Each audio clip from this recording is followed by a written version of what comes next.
మంత్రివర్గ విస్తరణ హస్తిన పెద్దలకు పెద్ద తలనొప్పిగా మారిందా? కేబినెట్ విస్తరణపై ఎటూ డిసైడ్ చేయలేని స్థితిలో అధిష్టానం పెద్దలు ఉన్నారా? ఖాళీగా ఉన్న 6 మంత్రి పదవుల కోసం పార్టీలో తీవ్రమైన పోటీ నెలకొనడంతో ఎవరికి ఇవ్వాలి, ఎవరికి ఇవ్వద్దు అనే సందేహంలో ఏఐసిసి పడిందా? మంత్రివర్గ విస్తరణపై పార్టీలో ఎందుకు గందరగోళం నెలకొంది? మంత్రివర్గంలో ప్రాతినిధ్యం లేని జిల్లాలకు మంత్రి పదవి ఇవ్వాలని పార్టీలో డిమాండ్ పెరుగుతోందా?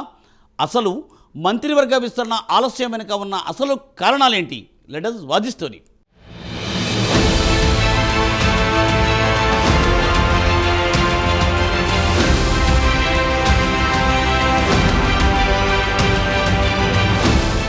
మంత్రివర్గ విస్తరణపై హస్తిన పెద్దలు ఎటూ తేల్చుకోలేని పరిస్థితుల్లో ఉందని పార్టీ వర్గాల్లో గుసగుసలు వినిపిస్తున్నాయి. మంత్రివర్గ విస్తరణపైన సీరియస్ గా డిస్కషన్ చేసిన అధిష్టానం ఇంకా ఎలాంటి నిర్ణయం తీసుకోలేదని టాక్ వినిపిస్తోంది.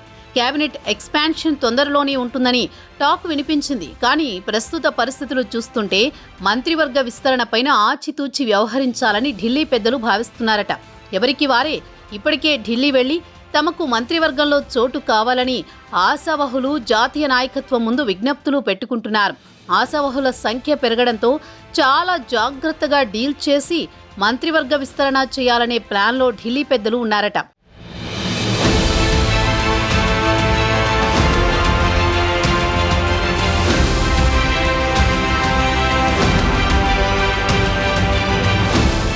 సామాజిక సమీకరణాల నేపథ్యంలోనే కేబినెట్ కూర్పు ఉండాలని ఇప్పటికే పలువురు నేతలు బహిరంగంగానే చెప్తున్నారు.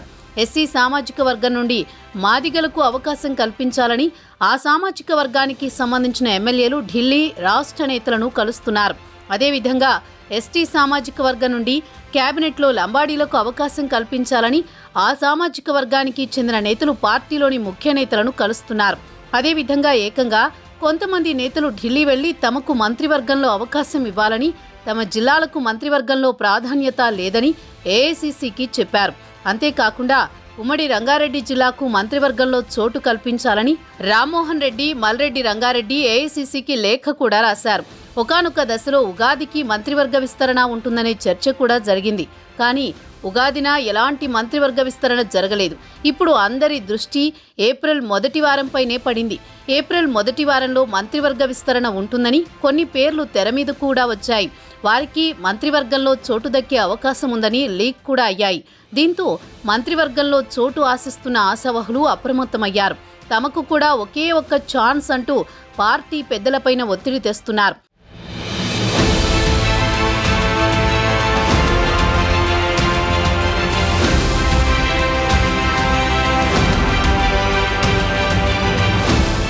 మరోవైపు సీనియర్ నేత జానారెడ్డి కూడా ఇప్పటికే ఏఐసిసి పెద్దలు కేసీ వేణుగోపాల్, మల్లికార్జున ఖర్గేలకు లేఖ రాశారు. రంగారెడ్డి, హైదరాబాద్ జిల్లాలకు మంత్రివర్గంలో ఇప్పటి వరకు ప్రాధాన్యత లేదు. మంత్రివర్గ విస్తరణలో ఆ జిల్లాలకు ప్రాతినిధ్యం కల్పించాలి. రంగారెడ్డి, హైదరాబాద్ జిల్లాలకు మంత్రి పదవి ఇవ్వాలని హైకమాండ్కు లేఖ ద్వారా విజ్ఞప్తి చేశారు. దీంతో జాతీయ నాయకత్వం మంత్రివర్గ విస్తరణ ఇప్పుడు చేయాలా, ఇంకా మరికొన్ని రోజులు వేచి చూడాలా అనే ఆలోచనలో పడిందట. ఎందుకంటే ఓవైపు సామాజిక సమీకరణాల మార్పు ఉండాలని రాహుల్ గాంధీ ఆదేశించారని సమాచారం.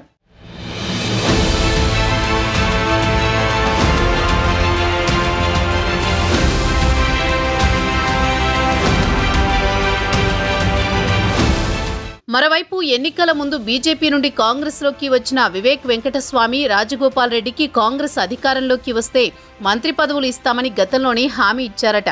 ఇంకోవైపు మంత్రివర్గంలో తమ జిల్లాలకు ప్రాధాన్యత లేదు, తమ జిల్లాలకు మొదటి ప్రాధాన్యత మంత్రివర్గ విస్తరణలో ఇవ్వాలని ఉమ్మడి నిజామాబాద్, ఆదిలాబాద్, రంగారెడ్డి, హైదరాబాద్ నేతలు కోరుతున్నారు.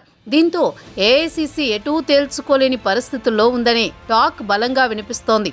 ఆశావహుల సంఖ్య ఎక్కువగా ఉండడం, మంత్రివర్గంలో 6 మంత్రి పదవులు మాత్రమే ఖాళీగా ఉండడంతో మంత్రివర్గంలో చోటు దక్కని నేతల నుంచి అసంతృప్తి రాజుకుంటుందనే భావన ఢిల్లీ పెద్దలు ఉన్నారట.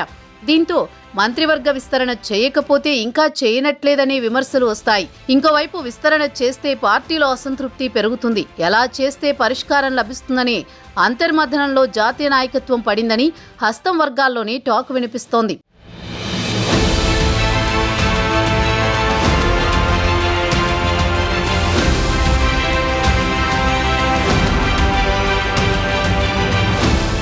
ఇలాంటి ప్రతికూల పరిస్థితుల్లో మంత్రివర్గ విస్తరణ ఉంటుందా? ఉంటే ఎప్పుడుంటుంది?